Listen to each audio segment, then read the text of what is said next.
Number 12, Dr. Kennedy Graham. Oh. Thank you, Mr. Dr. Speaker. Kennedy Graham. Thank you, Mr. Speaker. To the Minister of Finance, does he stand by all his statements? Honourable Bill English. Mr. Speaker, yes. Supplementary. Supplementary question, Dr. Kennedy Graham. Does he stand by his statement to a public meeting at the Kelston Community Centre on 15 July that action on climate change is, quote, a non-issue at the moment because there are more pressing concerns? Honourable Bill English. Yes, Mr. Speaker, I did make comments to that effect. I said the main issue is not climate change. There are a lot of other issues to work on before we get to that. And I also said we can talk about this at a meeting, but people struggling to put food on the table have greater issues to worry about.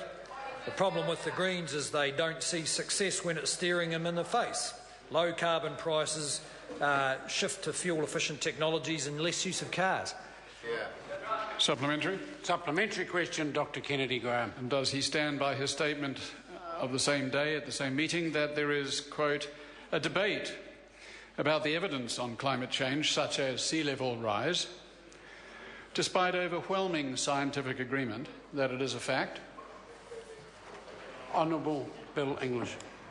Mr. Speaker, I don't think there's much debate about some aspects, such as the idea that more carbon produces global warming, but there's, as with any complex scientific idea, there's different hypotheses getting tested. Some will stand those tests and some won't. But again, I don't think that would be a topic high on the agenda in the kitchen tables in Kelston. I think in Kelston they're probably more worried about the prospects of keeping their jobs, getting a new job, and where they can go to vote for the national government that seems to be really helping them out. Order. Order. Supplementary question, Dr. Kennedy Graham.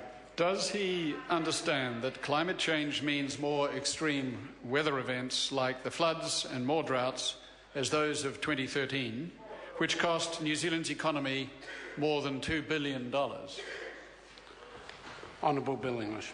Well, Mr. Speaker, it may or it may not. I'd have to say that explaining those floods in those terms is not a high priority for the government. We've got to get in there and help clean up. In Northland, we've got to pay attention to the resilience of the infrastructure because we believe that adaptation to climate change is really important, and we want to get on with that.